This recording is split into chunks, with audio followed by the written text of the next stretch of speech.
Welcome back, Soulful Society, to Soulful of Wellness, the multi-generational podcast brought to you by two functional imperfectionists and certified coaches who deliver tips to live your most authentic, balanced, and anxiety-free life. Today's episode is focused on one master tool to revolutionize the way you control your own anxiety.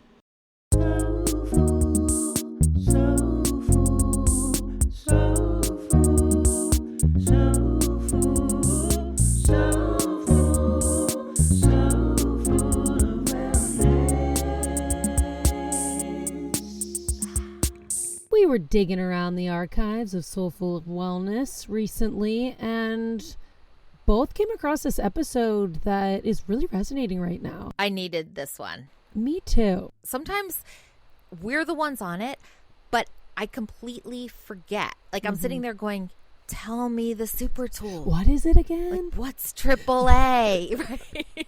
Like I kind of remember, but I also kind of don't. I really needed to hear this again. I remember I was scrolling. I'm like acting like this was weeks ago.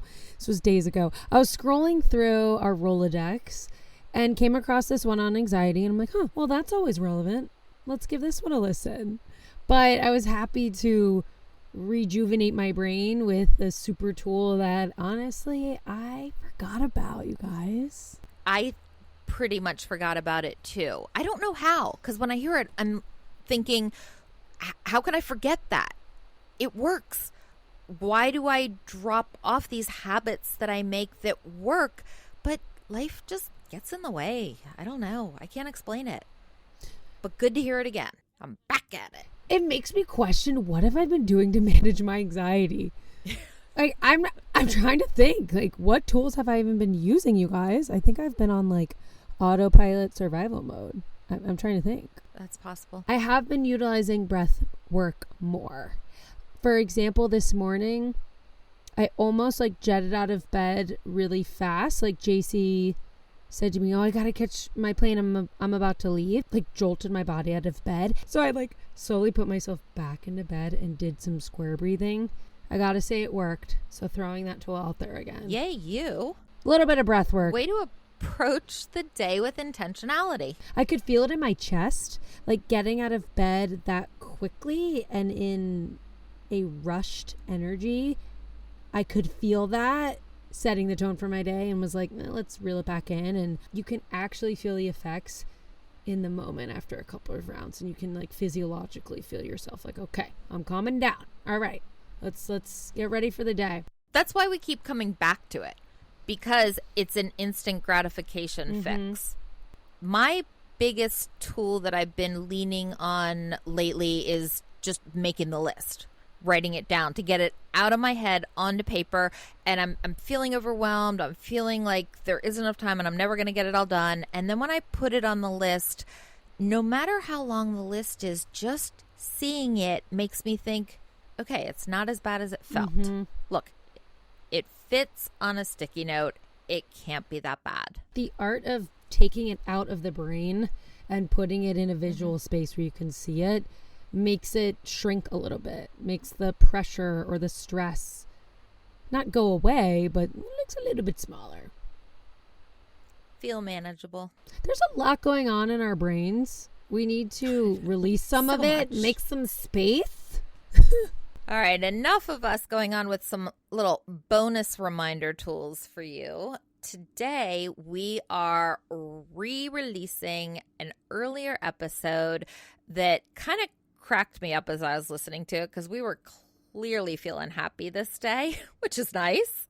I was kind of laughing with / at us a few times, but hey, that's what we're here for, right? If we can provide that for y'all, here we are to do it. So today we're talking about the Triple A Action is the antidote to anxiety, and releasing this really obvious but apparently sometimes forgettable but really effective and important super tool for managing your anxiety.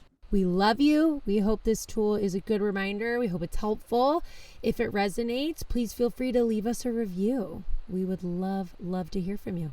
So, Without further ado, enjoy this week's re-release.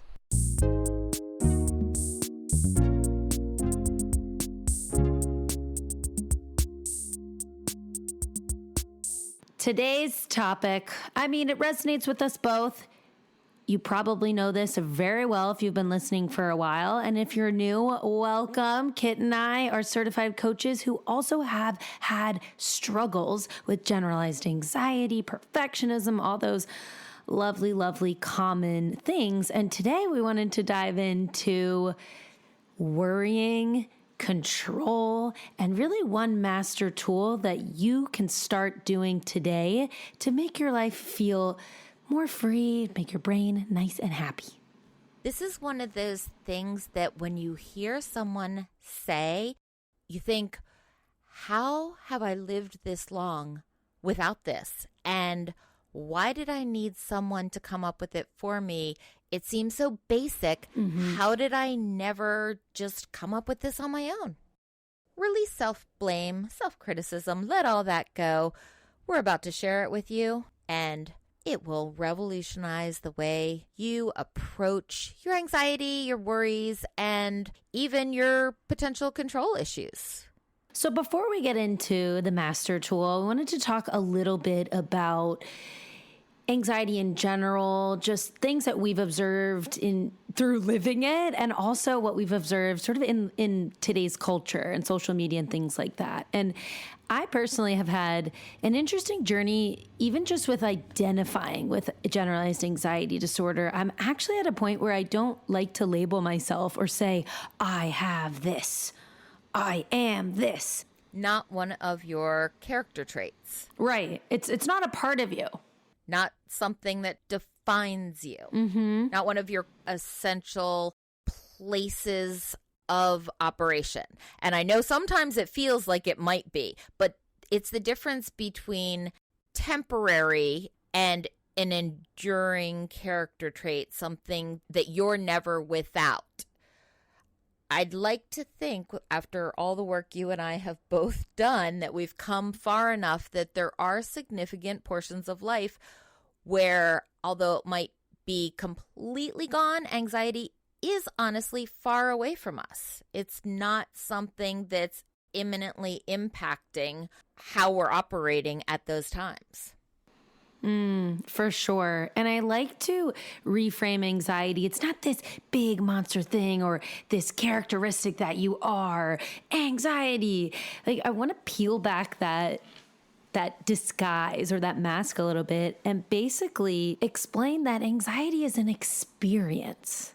Now, some of us may have that experience more often than not, which is why then we do that inner work, or we get that coach, that therapist, that support team, and we do the inner work to identify, okay, what really triggers this experience in me? Why? So that way we can gain that awareness to be our own cheerleader, be our own self-advocate, and facilitate our own personal growth in managing this experience a little bit better so that you have a better quality of life, frankly.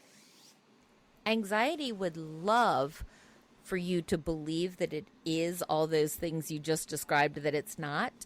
And it's very savvy and at times quite powerful and good at what it does and can be very convincing. Oh, yeah. To the point where I know I've believed it's all that it's the one in control, that it's this monster with all the power. But when I can see it for what it is and put it in its appropriate place, which is not non-existent, there are times where there's appropriate anxiety, gets, me moving, gets me going, gets me in the direction I need to be, even sometimes in a potentially productive, healthy way.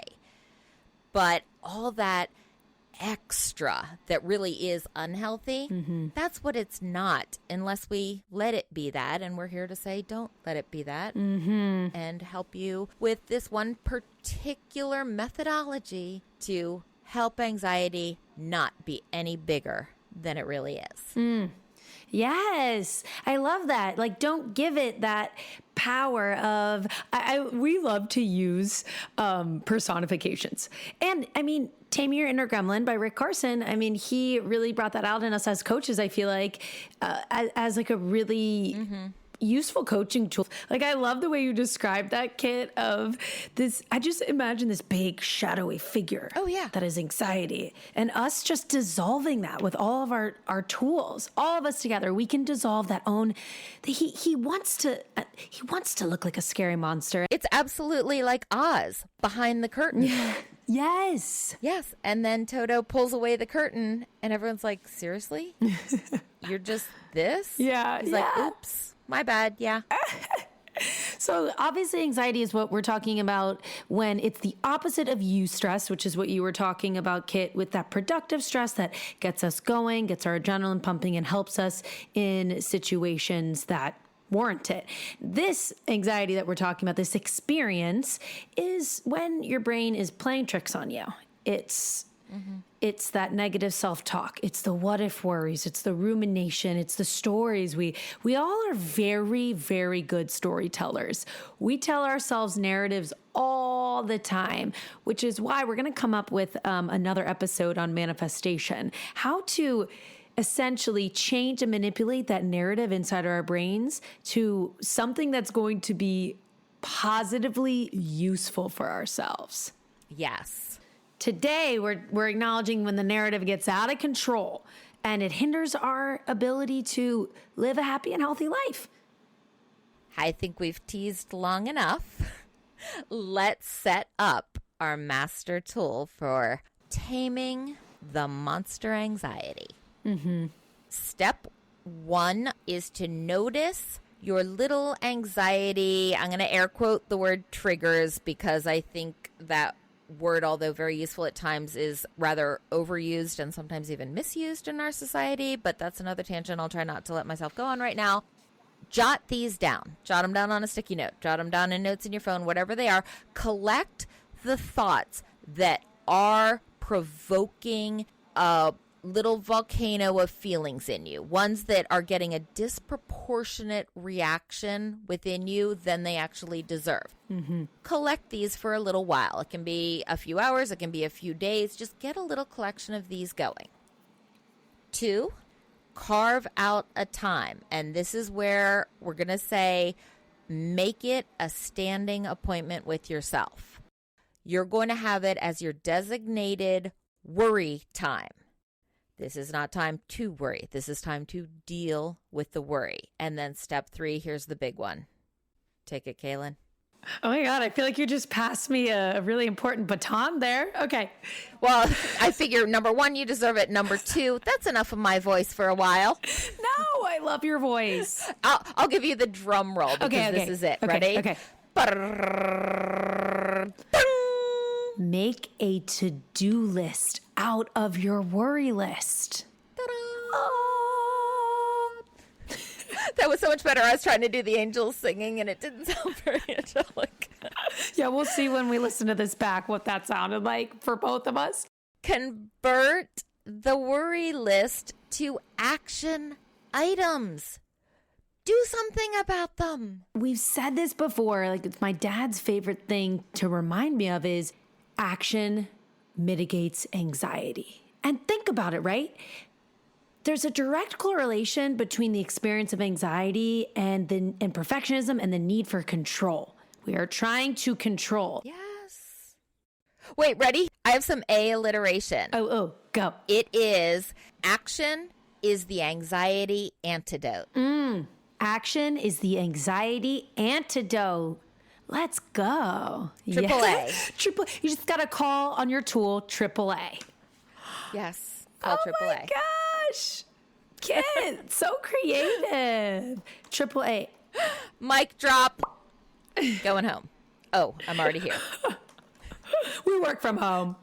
So this can be fun. You can play with this and it can really help you on a weekly basis.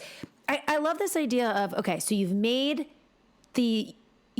manipulated and curated that list into a to-do list, okay? This is what's worrying me. I'm worried about, okay, so we're just going to rattle off a few examples.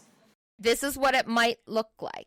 I'm worried about the fact that I haven't booked that flight that is in the spring, and everyone I'm traveling with has already booked it. I just haven't thought about it, but it's in the back of my mind. Okay, book flight. Add that to the to-do list.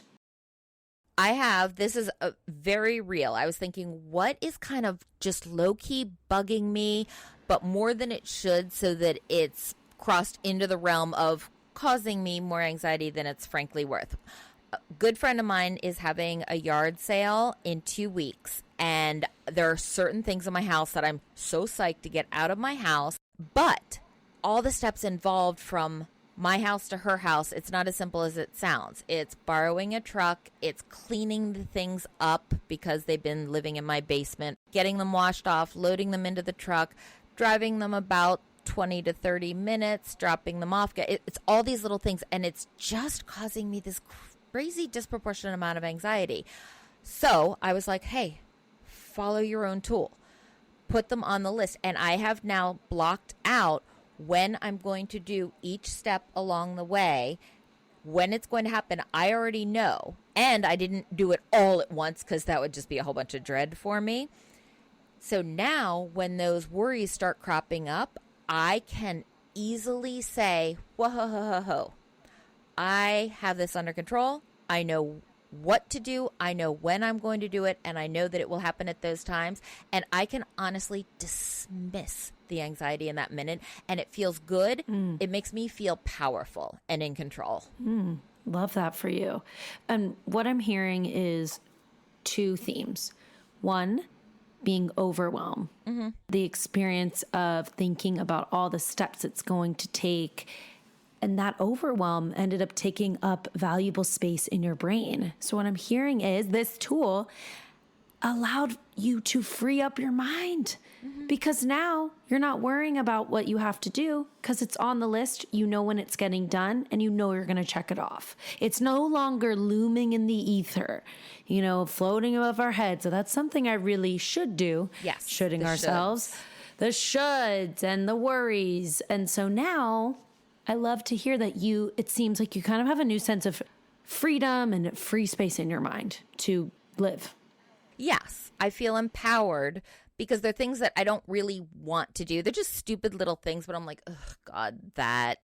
But I feel empowered that I'm going to make it happen, and I purposely divided it up so it wasn't like in 2 hours you're going to do all of this, because then I'd be... You chunked it. Yeah, exactly. Yeah. Good. A clear-cut example of the tool. And we love a good deadline too. Oh, yeah. At least that really, really works for me and really helps me. So I have had, the massive undertaking of puppy-proofing my apartment. And you guys, I have been, my coping mechanism of just, I guess, the perfectionism, the over-preparing in me has been, I am just going to absolutely, turn this apartment upside down, move around furniture, and declutter. And I have successfully done that. But the deadline of it all is really what was able to motivate me to chunk out this massive project into mini projects and just get it done. Yeah, and that's such a good kind of, in some ways, opposite end of the spectrum example, because mine was something that I had to do that I didn't want to do and therefore could drag my feet on. I mean, ultimately I want to do it, but I don't want to do all the crummy steps in between. Yours was something you were completely looking forward to, but was still causing this anxiety because you want to do it all right. You want to get it set up perfectly. You want to be the very best dog mom that's ever existed from the moment he comes home, which, as soon as he comes home and chews something or pees on something, like I almost think that might be a little freeing for you. You'll be like, okay, perfection's gone. Now it's us. And it feels good. It feels more comfortable. I know this realm. I love that challenge of accepting things going wrong, the chaos, and embracing the fact that I don't have control from this moment forward. We're actually recording this 30 minutes before I'm hitting the road with my husband to go pick up our puppy. And it's like, okay, from here on out, mostly everything is out of my control. Oh, yeah. You know, we control the things we can, and it's so linked with anxiety, perfectionism, control. They're all in the same bucket there. And so it's yeah, you're right. The relief of, oh, okay, now there's chaos, and it's so that's okay. relevant to anxiety because the need for control is at the core of so much of this anxiety. And the fact that we can't control everything in life, reframing that to the freeing element of it versus the anxiety, that I feel like that's where anxiety really gets big and takes over and balloons, because it says you wish you could control everything, but some things you can't, and then you have a power struggle with the mere fact that you can't. So by releasing, and that brings us back to our master tool of this list, there are going to be items in life that are beyond your control and therefore ineligible, let me pick a word that's really a word, ineligible of becoming an action item. So I'm just going to put it out there, because as brilliant as the tool is, and believe me, it is brilliant and effective, not every single thing on your list is going to be within your control to turn into an action item. So know that up front. And those, the antidote is to work on releasing. I want to say the tool is to release, but that makes it sound like, oh, yeah, I wish if I could, I would have already. Work on releasing. Yeah. Oh, that is such a tough one, that all we can do is just practice a little bit of releasing every day, I think. Like once a day, where is some moment that we can pick the choice to let it go? I think the list comes in handy, and the master tool comes in handy, even just when you see it on your list and you start thinking creatively and you're like, okay, my job during this designated time is to turn each of these into an action item, and you're grappling with one and you're thinking, okay, I'm going to think outside of the box. I'm not going to give up. How can I turn this into an action item? Because it's not always obvious from the start. Some you have to think about and really look at and get underneath and look at it from the bottom or the backside and say, well, what is it about this? Maybe I can do something about that. Or what's the root of this? Maybe I can go toward the root or work around. And then if you have, or I should say when you have these items on the list that you just cannot turn into an action item, at least you've now identified, okay, here is something outside of my control. Now at least I know this is one of those things I'm going to work toward releasing. I'm picturing a journal, and one half of the side says things I can control, and it's your worry list. And the other half is things you can't control, which is also your worry list. But that's your to release list. Yes, to release and to do. So your to-do list are these worries. It is empowering. It feels like you're bringing that sense of control back, and you're able to take your power back. And it sounds like you have that exact experience, Kit. And I am excited to try this. Oh, so good. So good. I'm excited for our listeners to try it. I know. And we love a good brain dump, right? Just getting it all out on paper, and just that way it's not clouding up your head and creating these dense cobwebs like in your brain and impacting your ability to live in the moment, to enjoy life. And we just want you to enjoy life. It's a bonus of the tool, because when you see them on the list, even if the list isn't short, when I see them written down, they never feel as big as they felt when they were inside my head. Yes, yes. When they were inside my head, it was like the active atoms that were bouncing around and filling up tons of space and felt really big.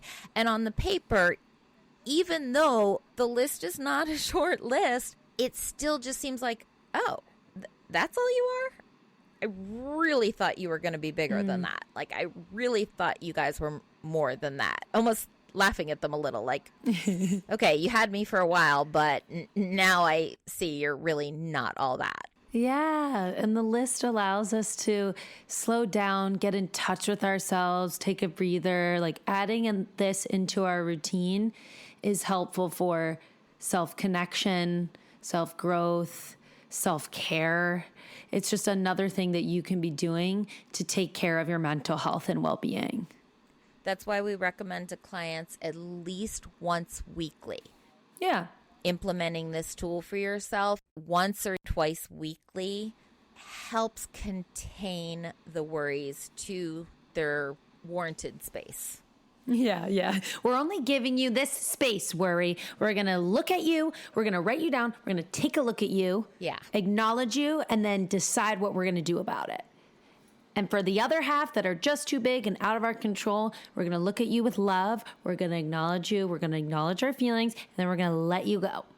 And no matter how many times we have to let you go, because the worry will creep back in again and again, we just keep practicing that art of letting it go again and again and again. Yes. Get that on your calendar. Your worry time, schedule it. Mm-hmm. Accumulate your list in between. Just whenever that worry is bugging you, it's niggling, it's taken over some brain space, some emotional space, put it down, and then you have your scheduled time to visit the list, convert into action items, and reclaim your power, have control over what you can control, and feel the worries fall into their appropriate, manageable places. Thank you for joining us for another week of Wellness Goodness. If you like this episode, please share this with a friend and leave us a rating and review. Till next week, Soulful Society, we love you. Peace, love, and light. Thanks so much for listening again this week. Peace, love, and light.